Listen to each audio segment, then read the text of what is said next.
Shout out to Pitek. Ito rin mga kababayan ko, kanilang inaayos sa may OPD. Ando na si engineer, sisilip na sa kabila. Okay, tuloy tayo dito mga kababayan, at nandito na tayo sa plaza ng Mabini, ang ating kaapelyedo ng aking nanay, Mabini Apolinario, mga Mabini, mga kababayan. Sabi ko nga, bukas mga kababayan, meron tayong gaganapin na event dito malapit sa hospital na bago. Yan dyan sa may luma. At meron tayong bisita bukas mga kababayan. Baka pumunta pa nga ang Pangulo ng Bansang Pilipinas eh.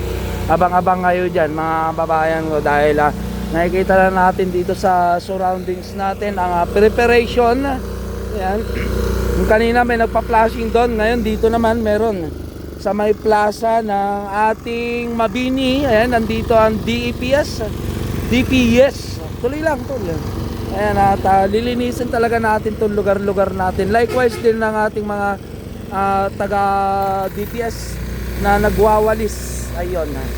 At ito, mga may tatapusin din dito sa may Manila Zoo mga kababayan, tanggal libag. Pero ito madalas na nilang linisin to, kasi kung makikita nyo mga kababayan, yung bricks natin malinis na siya, wala nang gaanong putik. Ayan. So tinutuloy-tuloy na lang nila. So sana ito ma-repair din to, Yorme.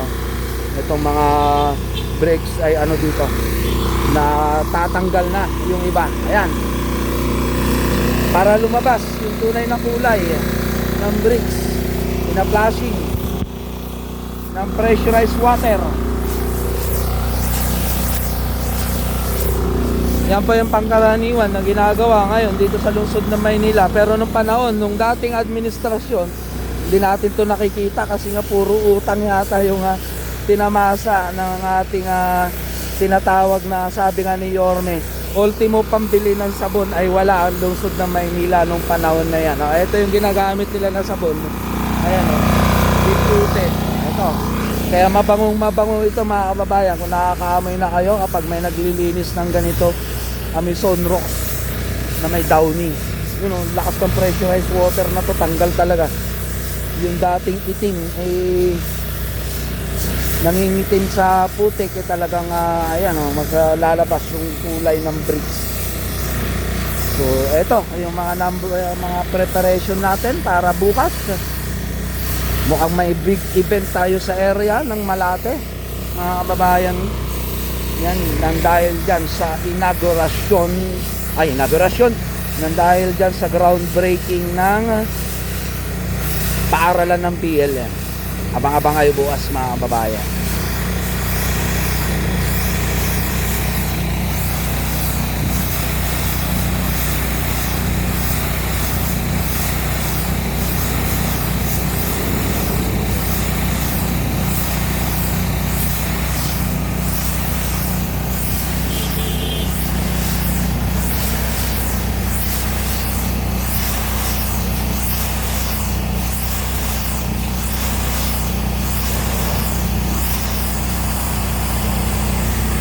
Ayan na, malinis no.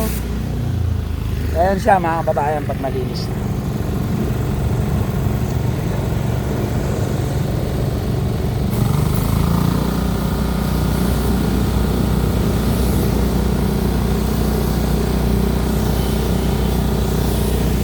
So nasa gilid po tayo ng bagong ospital na Maynila mga kababayan ko.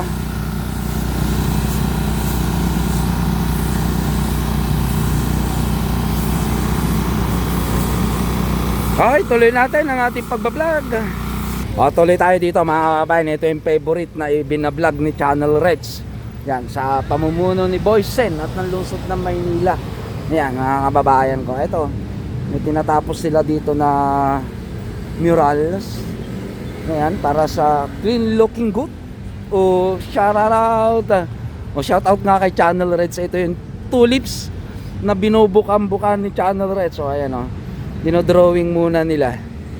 Ayan, para pag sila ay nagpintura mga kababayan ko, ay makukuha na nila yung tipong magandang drawing.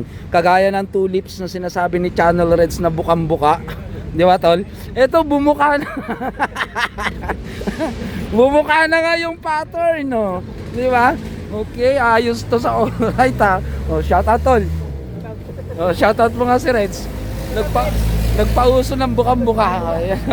Dito yan mga kababayan sa may Manila Zoo. Shoutout din natin si Director Pio Morabe. Tuloy-tuloy po ito. Lagpas na po sa kalahati kasi sa unang vlog natin nasa kalahati lang to at wala sila na nagdo-drawing. Pero ngayon natsambahan natin. Mga konting na lang. 3/4 na lang. Simula dito. Itong wall na to mga kababayan. Ay, kitang-kita natin busy yung engineering department natin dito sa area kasi in preparation with the groundbreaking bukas, mukhang darating talaga ang ating Pangulo ng bansang Pilipinas. Kita mo na sa collaboration ng national tsaka ng Maynila, no? Di ba? Tatapusin nyo kaya yan? Kung ipapatapos sa inyo, habol daw bukas, tapusin nyo. Pakyawan niya, walang materyales mga kababayan. O, ayun o, spotlight, magmumukhang spotlight na to, Red. So pagdating mo dito, makikita mo na o. Ganda ng drawing, no? Galing talaga mag-spot ng drawing mga kababayan. Ito, itsura niya pagdating doon. Benga, ayan na. Tapos, ayos. Dugtong-dugtong. Ganda. Ang ganda ng ating kapaligiran dito, mga kababayan, tandaan nyo pag napapadaan kayo dito sa lugar, corner ng Aysa, may facing ng Quirino Avenue, side ng Manila Zoo, sila po ang may pakana ng kagandahan ng ating lugar na to. Ayan o, shout out boss. Yan, tandaan nyo si Kuya. Ikaw si Eddie. si Boss Eddie. Sila nagpintura dyan. Kaya sa mga nagbabandal, mahiya kayo, ha. Ang hirap nilang ginagagawin yan, tingnan nyo, diba? Tapos bababuyin kagaya ng mga nagrarally. Aray ko. Diba mga kababayan natin? Mga nagbabandal, pakulong din. Pakulong din, Oo. O kaya tikitan para magmulta, no?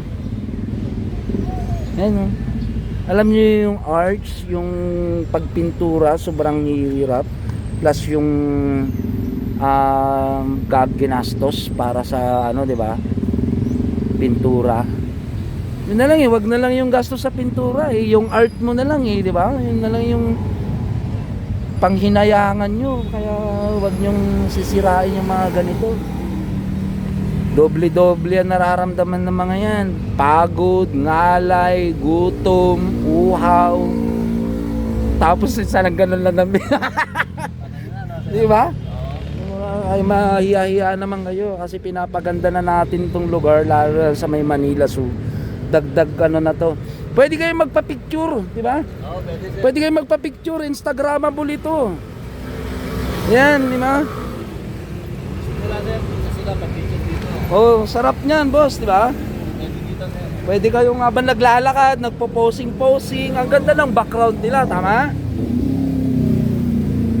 Mami, ano masasabi mo sa ginagawa nila? Maganda po. Maganda. Ang galing ng kamay nila. Kaya nga shout out mo yung mga dugyot na alam mo naman yung mga nagbabandal-bandal, di ba? So sana wag na nilang sirain, no? Shout out sa mga vandalism. Huwag na natin guwanin ng Maynila. Tama. Gumihan. Oo.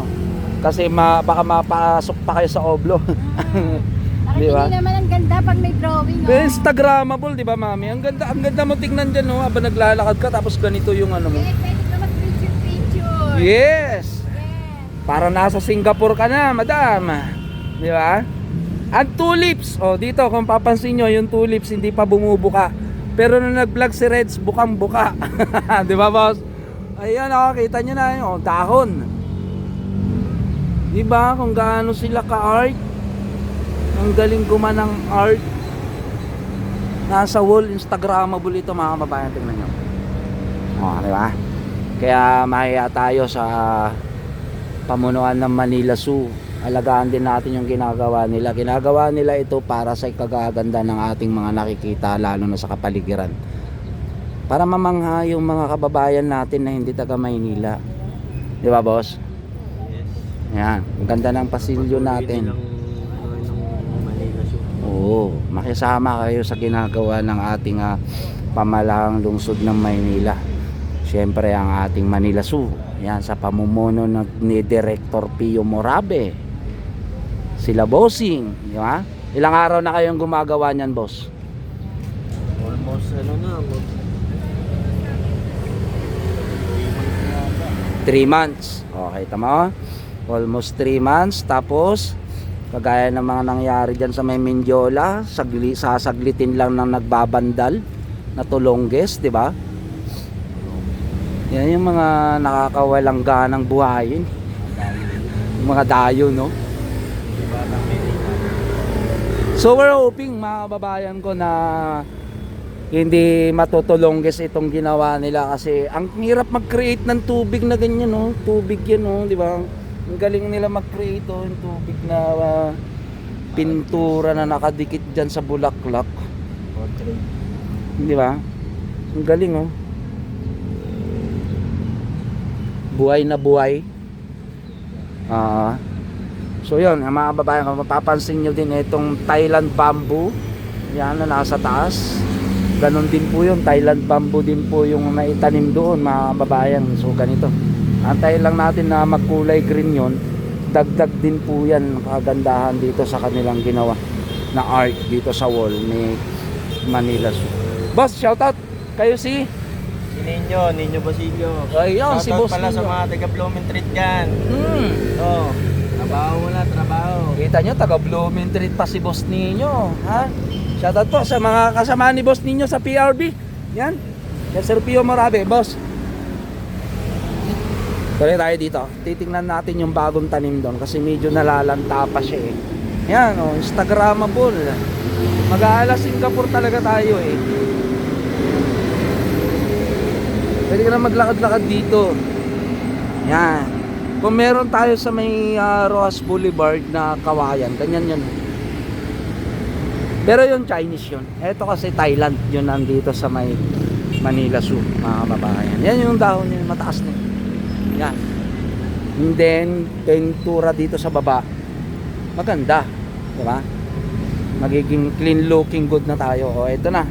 Yung lagi nating binablog na favorite natin na puro basura dati. O, may halaman na naman siya. Yun, o. May halaman na naman, mga kababayan ko. Ayan na. Yung marami tayo ng mga naisipatan na basura before. O, Thailand bamboo na to. Nabuo na siya, mga kababayan, hanggang doon. O, diba? Eto, pag nabuhay. Kasi normal lang yan. Nalalanta pa yan ng konti dahil bagong tanim. Pero antayin natin yan kagaya nung nandun sa may bandang loob na kulay green na siya. Ayan, kawayan, matakaw sa tubig. Di ba? Ganda, ayos. Oh, akala may gobyerno na talaga sa lungsod ng Maynila. Oh, di ba? May hiya ka talaga magtapon ng basura dito, ah. Sabayan pa ng ito, ng grupo ng ating pamunuan ng Manila Zoo, o, di ba? Ang linis. So, kung papansin nyo, hindi na MMDA, hindi na DPS, di ba? Taga Manila Zoo na empleyado na ng Manila Zoo yung naglilinis dito, mga kababayan ko. Mga nature trust naman. Wala na tayong gaano napapansin na tinatawag natin na basura na itong Yakult, yan yung Yakult. Ano pa ba? Bote ng tubig, yan. So yan po yung dapat iwasan natin sa lungsod ng Maynila. Plastic na pinagkainan sa mga tulonggis dyan, ano, tatapon na lang basta-basta na nga pinagkainan nila. Mas maganda yung nakikita natin ng winawalis ay yung mga dahon-dahon lang kasi nandito tayo sa mga puno-puno. Nature trust ang tawag natin dyan. Wag lang yung mga plastic na may ganun, no, pinagkainan ng animal na kumain tapos tinapon lang. Yan, speaking with Yakult. Shout out, boss. Shout out po. Good morning. Ang ganda ng exercise natin. Yes. Di ba? Everyday araw-araw yan, mga kababayan, yung ginagawa nila dito. So, kumusta naman yung basura natin? Ayos naman. Maraming dahon. Maraming dahon pero may mga tulonggis pa din, Meron pa no? rin, hindi maiwasan. Oh, ay sabi ko nga mas maganda yung nature trust lang talaga. Mukhang may nagkabasagan na dyan, bossing. Shout out sa iyo dyan. Masawa yung ano na Oh, ingat-ingat ha, baka masugatan. Bata ba nagpapatuhan? Kaya nga, kagaya nito, Oishi. Di ba? Sa mga dumadaan, naku, Diyos ko. Mas magandang wala tayo nakikita na ganito eh. Yung daw na maglalakad ka, may dahon, normal lang yun. Kasi nga, meron tayong mga puno-puno. Pero yung daw na may nakikita tayo na mga ganito, plastic. Kababuyan naman to. Pwede nyo namang ibulsa yan, kung lalo kung may bag kayo. Diba? Pag may bag kayo, ilagay nyo muna sa bag nyo. Okay? So, yun lamang po muna ang ating vlog dito sa may Manila Zoo at doon sa may hospital na Maynila, mga kababayan. God bless. Kita-kits po tayo sa mga susunod na vlog natin. I love you all guys.